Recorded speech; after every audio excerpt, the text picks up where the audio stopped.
عيلة كنزي ستارز، ازيكم عاملين ايه؟ يا رب تكونوا بخير. في الفيديو ده هجرب معاكم السكالانسايا بالريد فيلفت من بلبن. طبعا زي ما انا معوداكم ان احنا خلاص بقينا فود بلوجر وبدأنا سلسلة جديدة على القناة بجرب فيها الاكلات الشهيرة. وطبعا انا نزلت فيديو قبل كده عن القشطوطة، ونزلت فيديو برضو ريفيو عن اخر فيديو نزلته كان عن الكشري من بلبن، كان كشري باللوتس والبيستاشيو.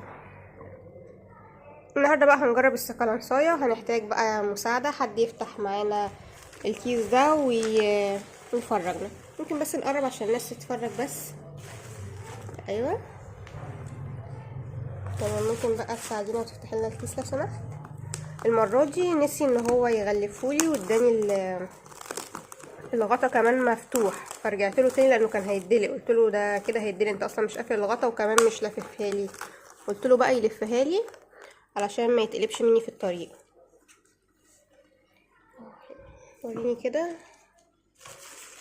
عايزين بقى نشوف الايصال برضو اوريهولكم.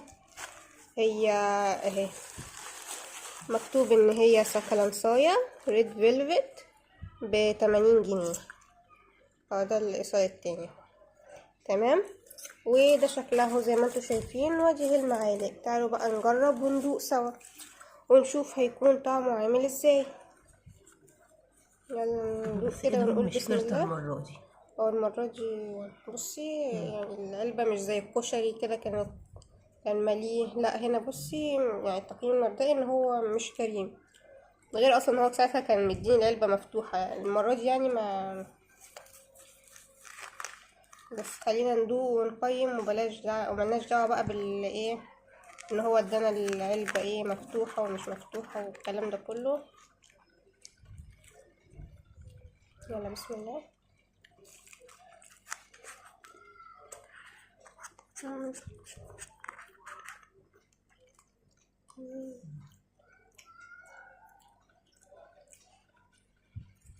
هي تقريبا هي كنافة وفيها مهلبية من تحت، أو مهلبية حلبية. ولا قيمة. قولي رأيك. انا بالنسبة لي لقيت كنافة وفي مهلبية والصوص بتاع الريد فيلفت لسه ما وصلتش انا للمهلبية. هي كنافة مقرمشة وحلوة. صوص الريد فيلفت حلو وكل حاجة، بس انا حاساه يعني ايده كانت ماسكة شوية في موضوع الصوص بتاع الريد فيلفت. يعني المرة فاتت لما وريتكم في علبة الكشري كان الصوص بتاع البيستاشيو كتير، والصوص كمان بتاع اللوتس، وكانوا رشين برضو لوتس على الوش كان كتير، وكان حتى برضو الطبق كان مليان. ده بصوا الطبق، انا حاساه ان هو بصوا شايفين الحتة دي كده كلها، ده كل ده فراغ. وكمان الصوص طبعا بتاع الريد فيلفت زي ما انتم شايفينه قليل. معرفش اللي كان بيعمل المرة دي كده، تحس ان هو كان ايده ماسكة شوية مش زي المرة اللي فاتت. ويعني اللي هو ايه كان تحسه بيكروت الدنيا، حتى اداهالي ايه من غير ما يقفلها ومن غير ما يلفها. قالوا انا رجعت له تاني قلت له لا ده كده هتقلب مني، يعني اقفلها ولفها كويس. مع ان كل مره بيدوها لنا بتبقى مقفوله كويس ولفينها كويس جدا. معرفش بقى المره دي عمل كده ليه. المهم بقى خلينا ايه ناخد المعلقه التانية.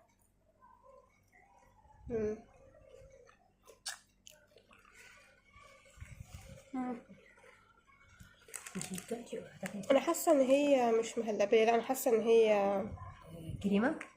لا كستر. كاستر ممكن. حاسه ان هو كستر تحت. الطبقه اللي تحت خالص دي كستر.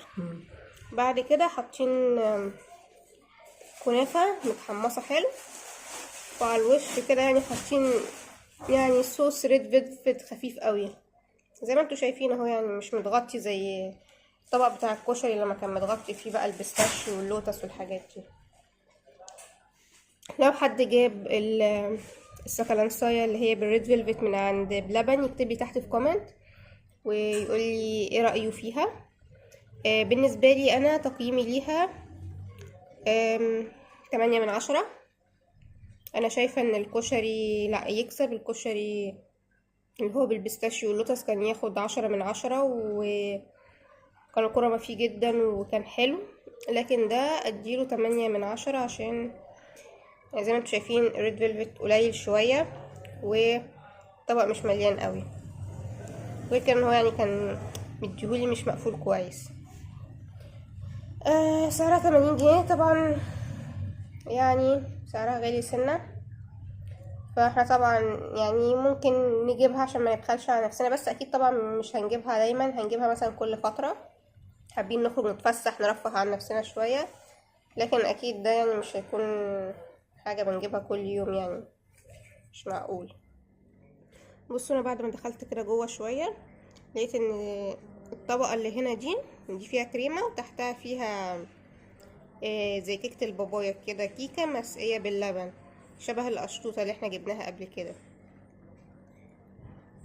فهي ما كانتش باينة من الاول، يعني أنا الجزئية دي اللي انا اكلتها ما كانش فيها الحاجات دي، كان فيها بس يا دوبك اللي هو ده زي ما انتوا شايفين اللي هو الكنافة المحمصة. بس لما دخلنا جوه كده شوية بقينا بقى انه الطبقة اللي تحت زي ما قلنا لكم كاستر، وفوقيها الكيكة المسقية باللبن، وبعد كده فوقيها كريمة لونها ابيض، وبعد كده زي ما انتوا شايفين هنا الكنافة المتحمصة، وعلى الوش صوص الريد فيلفت. تعالوا بقى ندوقها كده تاني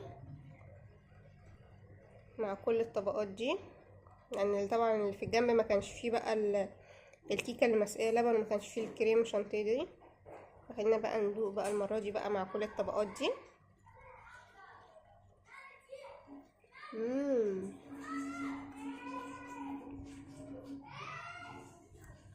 لا يجنن، تحسوا كده ان هو يعني شبه القشطوطة، بس ده بصراحة يعني يعتبر احسن شوية من القشطوطة، لانه يعني فيه يعني اطعمة كتير. يعني القشطوطة كان فيها اللي هي ايه الكيكة والكريم شانتيه كده وخلاص، والطبقة بقى بتاعت اللوتس او الطبقة بتاعت ايا كان بقى اللي احنا مختارينها. لكن هنا يعني مثلا في كاستر من تحت، في يعني في برضو كنافة متحمصة، لا في شغل احسن شوية من القشطوطة. بالنسبة لي ده هيبقى احسن شوية من القشطوطة، بس طبعا زي ما انتوا عارفين الكشري هو اللي يكسب، لا يعلى عليه. انا لغاية دلوقتي احلى حاجة جربتها من بلبن هي الكشري، وخصوصا الكشري اللي هو باللوتس والبيستاشيو. الناس طبعا اللي شافت الفيديو بتاع الريفيو بتاع الكشري اللوتس والبيستاشيو هيعرفوا انا بتكلم عن ايه. خلينا بقى كده نجرب كده وندوق تاني.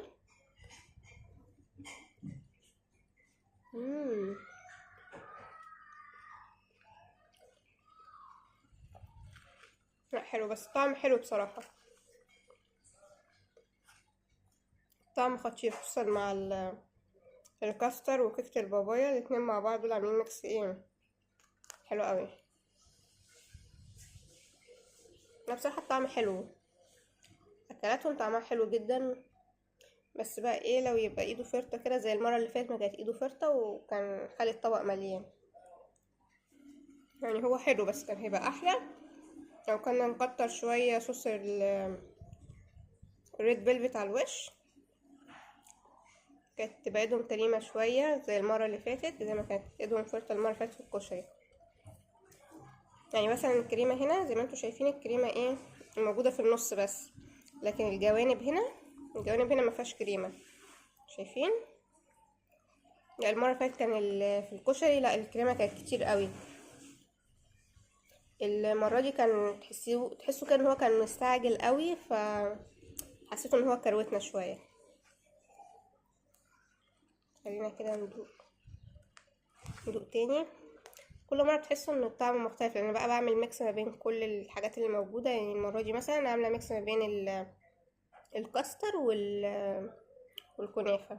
المرة اللي فاتت كنت عاملة ميكس ما بين الكنافة والكيكة والكريم شانتيه.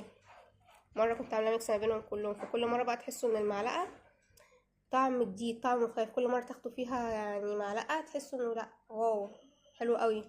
تعملوا تاني بقى. مم.